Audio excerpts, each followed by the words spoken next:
रहीम के दोहे पढ़ने जा रहे हैं। रहीम के दोहे हम पढ़ेंगे और साथ ही मैं आपको उसका अर्थ भी बताऊंगी। ये जो दोहे हैं, चाहे वो कबीर के हो चाहे रहीम के हो, हमें जीवन की वो बातें बताते हैं जो हमारे जीवन में हमेशा काम आती है। तो हम देखते हैं कि आज रहीम जी हमें क्या समझाना चाहते हैं।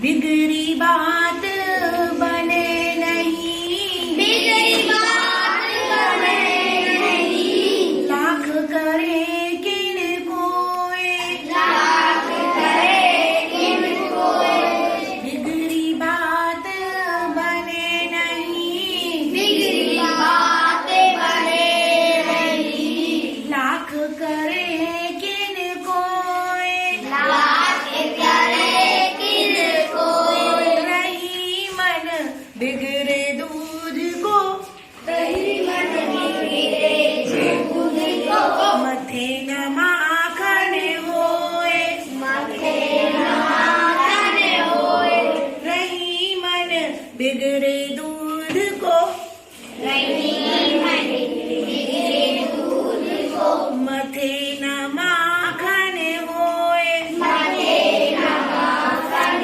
होए, एक बार फिर से बोलिए।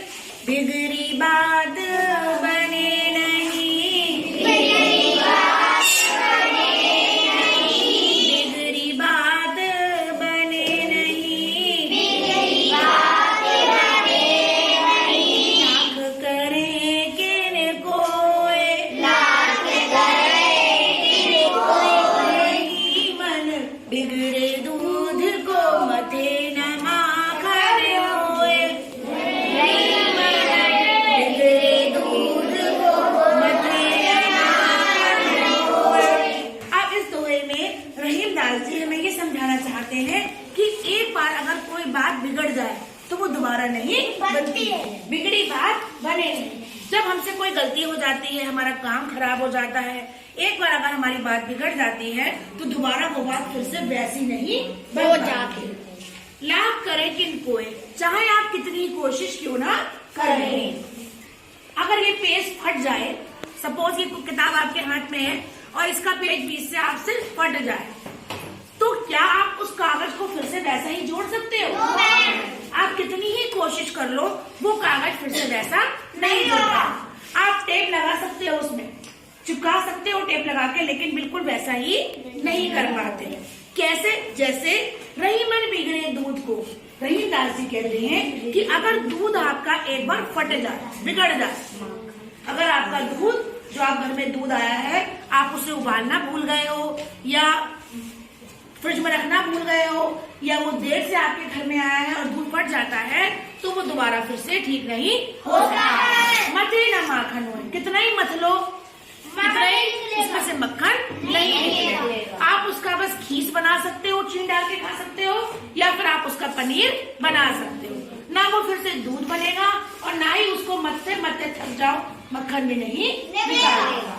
तो रहीम दास जी कहते हैं कि हमें जो भी काम करना है वो हमें सोच समझ के पहली बार में ही अच्छे से करना चाहिए। ठीक है, अगला पढ़िए।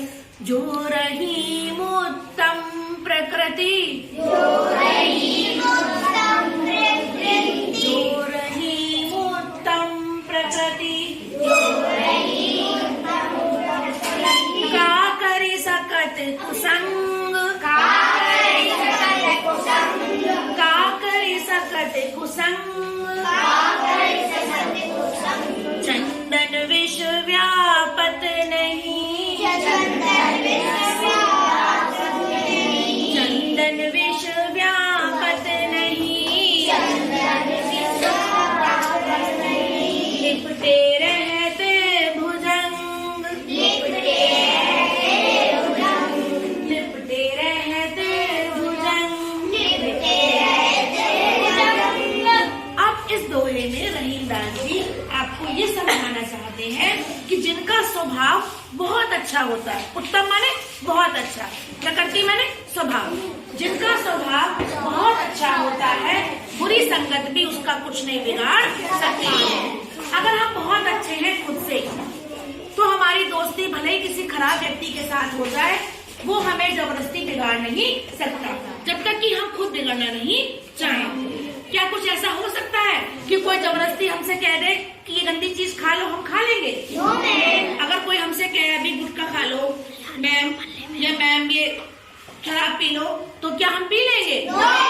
हम तब तक नहीं पिएंगे जब तक कि हमारा खुद मन नहीं करेगा, क्योंकि हम खुद अच्छे हैं। तो रहीम दास जी आपको ये बताते हैं कि जो अच्छे स्वभाव के लोग होते हैं, जो अच्छे लोग होते हैं, बुरी संगत उनका कुछ भी नहीं बिगाड़ पाती है। कैसे नहीं बिगाड़ पाती है? जैसे कि चंदन विष व्यापत नहीं। चंदन का जो पेड़ होता है उस पे हजारों सांप लिपटे रहते हैं, और वो सांप कितने जहरीले होते हैं, उस पे जहर छोड़ देते हैं वो।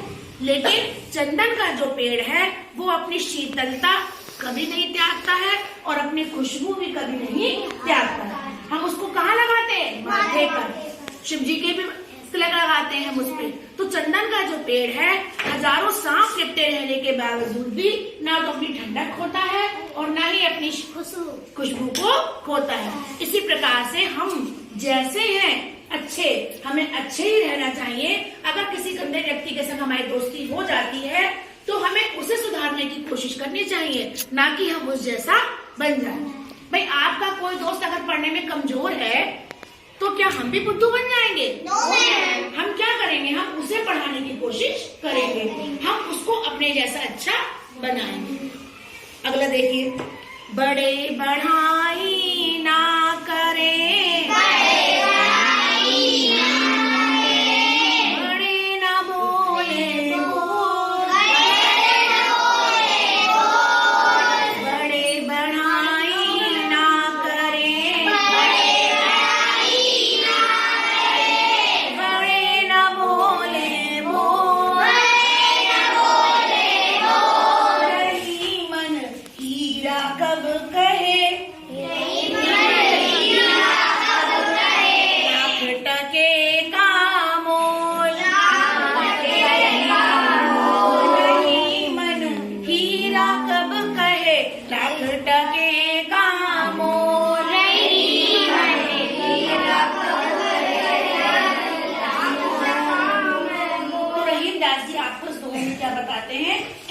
वो आपसे कहने चाहते हैं कि अगर हम में कुछ अच्छाई है तो हमें अपने मन से, अपने मुंह से अपनी तारीफ नहीं करनी चाहिए। बड़े बढ़ाई ना करें। जो बढ़ाई हमारे अंदर है, जो अच्छाई हमारे अंदर है, हमें उस अच्छाई को अपने मुंह से नहीं बताना चाहिए। अगर हमारे अंदर अच्छाई है तो दूसरे खुद बताएंगे, है ना? अगर हम सच बोलते हैं, अगर हम ईमानदार हैं तो हमें ये बताएंगे कि मैडम आप बहुत सच्ची हो, मैडम बहुत आप ईमानदार हो। क्या हम अपने मुंह से बार बार कहेंगे हम सच्चे हैं, सच्चे हैं, तो क्या आप मान लोगे? नहीं मानेंगे ना। तो हमें अपने मुंह से अपनी तारीफ खुद नहीं करनी चाहिए। बड़े न बोले बोल, और अपने मुंह से कभी बढ़ाई चढ़ के बातें नहीं करनी चाहिए कि हमने ये कर लिया, हमने वो कर लिया, हमारे घर में ऐसा है, हमारे घर में वैसा है। कभी भी अपने मुंह से कोई बड़े बोल नहीं बोलना चाहिए, क्योंकि समय का कुछ भी नहीं पता होता है ना। आज हमारे पास ये है, वो तय करना हो, तो कभी भी हमें अपने मुंह से अपनी तारीफ नहीं करनी चाहिए और कभी भी अपने मुंह से कोई बड़े बोल नहीं बोलने चाहिए। रहीम दास जी कहते हैं कि हीरा, हीरा जानते हो ना, जो अंगूठी में पहने जाता है डायमंड, कितना कीमती होता है वो। तो कह रहे हैं कभी हीरा कहता है कि मैं कीमती हूँ? हीरा अपने मुंह से कभी नहीं कहता है कीमती है। जिसके पास हीरा होता है वो जानता है कि कितना कीमती है, और वो उस हीरे को समाज के कहाँ रखता है? तिजोरी में, बक्से में, तिजोरी में बंद करके, है ना। गड्ढे में आजकल कोई नहीं रखता है, अलमारी में लॉकर में छुपा के रखता है। तो हीरा कितना कीमती है ये हीरा नहीं कहता, बल्कि जो हीरे को पहनता है वो जानता है कि हीरा कितना कीमती है। तो अगर हम अच्छे हैं, अगर हम कीमती हैं, तो हमारी कीमत कौन बताएगा? आप बताएंगे, है नहीं? अगर हम अच्छे हैं, हम कीमती हैं आपके लिए, तो कौन बताएगा? आप बताओगे। और अगर आप हमारे लिए कीमती हैं तो आपकी कीमत किसे बताओगी? हमें आपकी कीमत किसे बताओगी? हमें बताओगी। तो रहीम दास जी आपको इन तीनों दोहे में अच्छी अच्छी बातें आपको बताएंगे। पहली बात, पहले दोहे में उन्होंने क्या बताया है?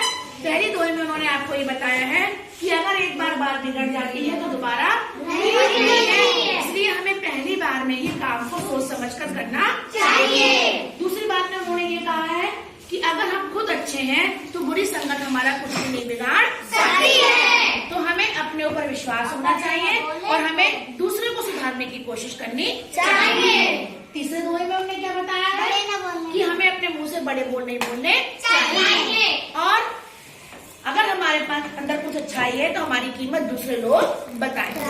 तो बच्चों आ गई बात समझ में आपको?